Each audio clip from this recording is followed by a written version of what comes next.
جیسے دنیا سب کی اگر ریگزار جمع کر دیے جائیں تو ان ریگزاروں میں ایک ذرہ ہماری دنیا ہے، اور اس معمولی سے مقام پر، اس مستقر میں، اس قید خانے میں بھی ہم اپنے آپ کو کتنا معزز سمجھتے ہیں یہ اللہ جانتا ہے، اور ہم جانتے ہیں کہ تکبرات بنیادی طور پر انسان کے اوصاف میں شامل، انسان کے ان ناقص اوصاف میں شامل ہے کہ جو اسے نہ صرف خدا کے حضور میں کھڑا کرتے ہیں اور گستاخی کے ارتکاب پہ آمادہ کرتے ہیں، بلکہ محمد الرسول اللہ کے مقامات کو بھی نظروں سے اوجھل کر دیتے ہیں۔ خاتون حضرات، ہم سے تو غالب اچھا تھا، ہم سے تو اسد اللہ خان غالب اچھے تھے کہ تمام عمر زندگی شراب و شیر میں گزاری، مگر جب حضور کی باری آئی تو ایک شعر میں بات تمام کر دی کہ غالب ثنا خواجہ بے یزداں گذاشتہ، کہ غالب میں نے محمد رسول اللہ کی تعریف اللہ پہ چھوڑ دی، اس لیے کہ میں اپنے آپ کو حقدار ہی نہیں سمجھتا رسول اللہ کی تعریف کا، اس لیے کہ تمام تر عقل و معرفت کے باوجود میں اس انسان مکمل کی وسعت اخلاق و کردار کا ادراک نہیں کر سکتا، اس لیے میں ایک مختصر سی بات کہتا ہوں کہ غالب ثنا خواجہ با یزداں گذاشتم، کہ جو اسے جانتا ہے وہی اس کی تعریف کا حق ادا کر سکتا ہے، اور محمد الرسول اللہ کو صرف اللہ ہی جانتا ہے کہ ذات پاک مرتبہ دان محمد است، کہ وہی ذات پاک ہی مرتبہ دان محمد۔ خواتین و حضرات، کمال معرفت انسان ہے کہ وہ دنیا سے لیتا کیا ہے اور دنیا کو دیتا کیا ہے۔ اگر ابتدائے حیات مصطفیٰ دیکھی جائے تو لگتا یہ ہے کہ محرومیوں کا ایک سمندر ہے جس میں وہ متلاطم۔ بچپن کیا بیٹا ہے جس نے باپ کی صورت تک نہ دیکھی، کیا حسرت خیال ہے، کیا مقدر ہے اس یتیم کا جس نے کبھی باپ کی شفقت کی نظر نہ پائی۔ ذرا آگے بڑھے تو مادر محترم بھی رخصت ہو۔ ایک بچے کے لیے ایک معصوم کی سائیکی پر آپ کیا سمجھتے ہو کہ کتنی بڑی محرومیوں کا اثر ہوتا ہوگا؟ کہ اور آگے بڑھے تو جس نے سایہ شفقت رکھا اسی کو خدا نے اٹھا لیا۔ دادا رخصت ہوئے۔ غربت کا یہ عالم کہ روٹیاں پانی میں بھگو بھگو کے باسی کھانا، جوانی ایسے گزاری کہ تنگ دستی جب اپنا مقدر دیکھتی، اپنی تجسیم پاتی تو محمد رسول اللہ سے بہتر اسے کوئی نظر نہ آتا۔ مگر یہ ساری محرومیاں سمیٹ کے، یہ سارے دکھ، ساری اذیتیں سمیٹ کے ذرا غور تو کیجئے محمد رسول اللہ نے دنیا کو کیا دیا؟ محبت فاتح عالم، دکھ بٹانا، درد سمیٹنا، رحمت، یہی وہ کلی رحمت ہے جس کی طرف خدا نے اشارہ کیا۔ کارل مارکس کی زندگی بھی بڑی خراب گزری تھی، مارکس کی زندگی بھی بڑی عزلت میں گزری، بڑی رنج میں گزری، بڑی دشواری میں گزری، بڑے مسائل میں گزری، مگر کارل مارکس نے دنیا کو کیا دیا؟ اینجلز کہتا ہے کہ تھرو آؤٹ اس کی ابتدائی حال میں نے مارکس کو سپورٹ کیا، میں نے اس کی امداد کی، مگر جب وہ ذرا فراخ دست ہوا تو سب سے پہلے اس نے مجھے ہی نگلیکٹ کر دیا۔ اینگلز جو ہے اس کا گلہ کرتا ہے کارل مارکس کا، اور پنجنسی کا یہ عالم ہے کہ اس نے زندگی کو ایک ہائی ری ایکٹیو فلسفی سے آشنا کیا، مگر رسول اللہ صلی اللہ علیہ وسلم اتنے سارے ادبار و افلاس اتنے سارے رنج و غم و کرب و بلا سے گزرنے کے بعد انسان کو ایک درس دیتے ہیں۔ اوپر تلے احادیث میں 8 بخاری اور 8 مسلم کی احادیث ہیں، اور فرمایا کہ اعتدال اختیار کرو، اور اگر مکمل اعتدال نہ اختیار کر سکو تو اس کے قریب ترین رہو۔ خواتین محترمات، حاضرات گرامی، میں نے پوری زندگی میں محمد رسول اللہ کو ہی پیمانہ اعتدال دیکھا ہے، اور اگر میں اس حدیث کو دوسرے معنوں میں پڑھوں تو بڑی وضاحت سے نظر آتا ہے کہ جو جتنا رسول اللہ کے قریب ہے، جتنا اس مینرزم کے قریب ہے، اس انداز زندگی کے قریب ہے، خیال رجائیت مصطفیٰ کے قریب ہے، وہ اتنا ہی معتدل ہے، اور جتنا انسان رسول اللہ کی زندگی کے پیٹرن سے دور ہے اتنا ہی غیر معتدل ہے۔ خواتین و حضرات، حضور نے فرمایا مجھ سے شر کے بارے میں سوال نہ کیا کر، جب بھی مجھ سے پوچھو خیر کے بارے میں پوچھو، اس لیے کہ شر، وہم، وسوسہ یہ تمہارے ذہن کی بلا ہے۔ شکایت کی گئی، یا رسول اللہ صلی اللہ علیہ وسلم، حضرت عباس نے عرض کی کہ اتنا وسوسہ مجھے آتا ہے کہ دل چاہتا ہے کہ میں جل کر کوئلے کی طرح سیاہ ہو جاؤں۔ فرمایا عباس، خدا کا شکر نہیں کرتے ہو کہ جو مصائب تمہیں حقائق میں پیش آنے ہیں وہ تمہارے وسوسوں میں گزر جاتے ہیں۔ طریق استاد کا یہ عالم ہے کہ آقا و رسول کو دنیا کی بدترین کلاس دی گئی، ایسی کلاس جو اپنے استاد کے گلے میں پھندا ڈالتی ہے، ایسی استاد جو غلاظت اس کے سر مبارک پر پھینکتی ہے، ایسی کلاس جو اس کے رستے میں کانٹوں کے انبار لگاتی ہے، ایسی کلاس جو زبان سے ہر وہ دکھ اس کو دیتی ہے جو کسی بندے کو دے سکتی ہے، اور ایسی کلاس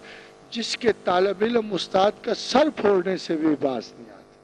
مگر خواتین و حضرات، اس استاد کو آپ نے دیکھا کہ جب اسے کہا گیا کیا ہے استاد محترم ان کے لیے بد دعا کر دو، فرمایا کیا پتا یہ یا ان میں سے کچھ ایسے لوگ آئیں جن کو میرے اس پیغام کی خبر ہو، وہ اسے قبول کریں اور اللہ کے اچھے بندوں میں ہو جائیں۔ خواتین و حضرات، اس استاد نے زندگی بھر کبھی کوئی ناقص لفظ اپنے شاگردوں کے لیے استعمال نہیں کیا، اس نے کبھی چھڑی کو استعمال نہیں کیا، اس نے زجر و توبیخ نہیں کی، اس کو کسی کو اس نے نسل کا تانا نہیں دیا، کسی کو تخریب کار نہیں کیا۔ یہ عالم تھا اس استاد محترم کا کہ کائنات کے بدترین اخلاق کے انتہائی بڑے مجرموں کو اس نے کائنات کے انتہائی محترم اصحاب رسول میں بدل دیا۔ خواتین و حضرات، بہت سارے طریقے کار محمد رسول اللہ صلی اللہ علیہ وسلم نے بتائے۔ جبریل امین سے پوچھا حضور نے، جبریل لوگ کہتے ہیں، آسمان کہتا ہے، زمین والے کہتے ہیں کہ میں رحمت للعالمین ہوں، بھلا تجھے میری رحمت سے کیا ملا؟ تجھے بھی کوئی صلہ ملا؟ تجھ تک بھی میری رحمت پہنچی؟ فرمایا یا رسول اللہ صلی اللہ علیہ وسلم، یقیناً پہنچ کہ جب عزازیل نے مکر کیا، اللہ نے مکر کیا، اس کو سزا ہوئی، تو وہ مقرب ترین فرشتہ تھا، بزرگ ترین فرشتہ تھا، اس کا انجام دیکھے ہم مقربین ملائکہ بارگاہ خداوند دہشت سے کانپتے تھے، خوف سے زرد رہتے تھے کہ اگر اتنے بڑے فرشتے کا یہ حشر ہوا تو ہم کس کے دار و شمار میں ہیں۔ تو پھر جب آپ پیدا ہوئے، مبعوث ہوئے، اللہ نے آپ پر قرآن اتارا، تو خدا نے اس قرآن میں مجھے روح الامین کہہ کر مخاطب کیا۔ تب میرا دل ٹھہرا، کیوں اللہ اپنی بات کا رد تو نہیں کرتے. جب انہوں نے مجھے روح الامین کہہ کے پکارا تو مجھے تسلی ہوئی کہ حضور آپ کی برکتوں سے میں اللہ کے غضب سے محفوظ ہوا. اور خواتین و حضرات، اس رحمت بے قرار کے کتنے شمار ہیں، کتنے اندازے ہیں کہ جب ایک شخص نے کہا، آپ سوچ کے دیکھ لیجئے، یورپ جو جانوروں کے تحفظات میں بڑا ہے، جو سمجھتے ہیں کہ ہر قانون کرم انہوں نے بنایا ہے، مگر 1500 برس پہلے گریک سے لے کر ڈائونیسیس دی ایریوپیجائٹ تک یا پلاٹائنس آف دی ایجپٹ تک بڑے فلاسفر گزرے، بڑے دانشور گزرے، مگر کوئی ایسا نہ نکلا جیسے 1500 برس پہلے محمد رسول اللہ گزرے، کہ جب ایک شخص نے ہرن کے بچے اٹھائے ہوئے ان کی خدمت میں حاضر ہوا، فرمایا اور بڑے تفاخرانہ انداز سے کہا، یا رسول اللہ صلی اللہ علیہ وسلم، پہلے میں نے اس کے بچے پکڑے، جب ماں چیختی ہوئی آئی تو میں جال بچھائے بیٹھا تھا، پھر میں نے ماں کو پکڑ لیا. تو حضور نے فرمایا، تو نے دیکھا ماں کتنی آہوزاری کر رہی تھی بچوں کے لیے، کہ جانتے ہوئے کہ جان خطرے میں ہے وہ صیاد کے دام میں الجھ گئی. تو کہا، یا رسول اللہ میں جانتا تھا، اسی لیے میں نے پہلے کو بچوں کو پکڑا. فرمایا، رحم کر، ترس کھا، اور ان بچوں کو ان کی ماں کی ضرورت ہے، تو ان کو اسی جگہ چھوڑ گیا جہاں سے تو نے ان کو گرفتار کیا. اینیمل کانڈکٹ جو رسول اللہ صلی اللہ علیہ وسلم نے اس مقام میں پیش کیا، ابھی شاید یورپ کو اس احساس مروت اور محبت تک پہنچتے ہوئے دیر لگے گی، کہ جب ایک اونٹ پاس آ کے کھڑا ہو گیا اور اس کے چہرے سے اس کی حسرت نمایاں تھی، تو حضور نے اس کے مالک کو بلایا اور کہا، اس کی جوانی میں تو تم نے اس سے بہت خوب فائدہ اٹھایا ہے، اب اس کے بڑھاپے میں اسے بھوکا مارو گے، اسے اس طرح رسوا کرو گے، جاؤ اس کی موت تک اس کا بندوبست کرو. خواتین و حضرات، وہ اشیاء کے لیے باعث سے رحمت تھے، جانوروں کے لیے باعث سے رحمت تھے، مگر سب سے بڑھ کر وہ ہر اس گناہ کے لیے باعث سے رحمت جو انسان سے نادانی میں سرزد ہوتا ہے، جو انسان سے استقرار کے بغیر سرزد ہوتا ہے، اور وہ تمام حدود اللہ جن پر پہنچ کر انسانوں کے باطن سیاہ ہو جاتے ہیں، وہ اپنے آپ کو گناہوں کے ان ضمن میں لاتے ہیں کہ جب قیامت کے دن اللہ کے حضور میں ایسے گناہگار پیش کیے جائیں گے کہ جو بظاہر گناہ کی صفات سے اور ان کی جو سزائیں لکھی جا چکی ہوں گی ان میں بخشش کا ایلیمنٹ بھی نہ ہوگا، تو رسول اللہ صلی اللہ علیہ وسلم بارگاہ خداوند میں عرض کریں گے کہ اے پروردگار عالم، آپ نے مجھے رحمت للعالمین بنایا اور رحمت کا ایک جزو شفاعت بنایا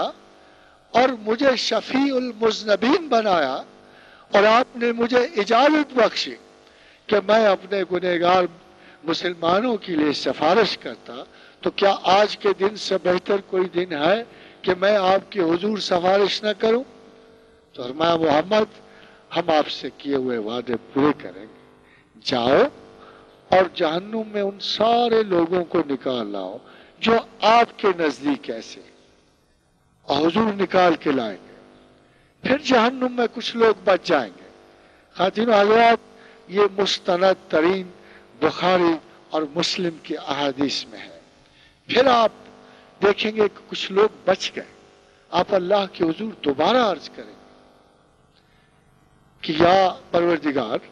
ابھی بھی میرے کچھ لوگ جہنم میں باقی. فرمایا، محمد ہم اپنے وعدے کو ضرور پورا کریں گے، تیری شفاعت اور رحمت قبول کریں گے، جا اور ان لوگوں کو بھی نکال لا. پھر وہ لوگ نکالے جائیں گے، پھر بھی کچھ بچ جائیں گے. پھر حضور شفاعت سے باز نہیں آئیں گے، بار بار جائیں گے اللہ سے کہیں گے یا میرے مالک اب بھی میرے کچھ امتی ایسے ہیں جو تو نے جنت جو دوزخ میں ڈال رکھے ہیں.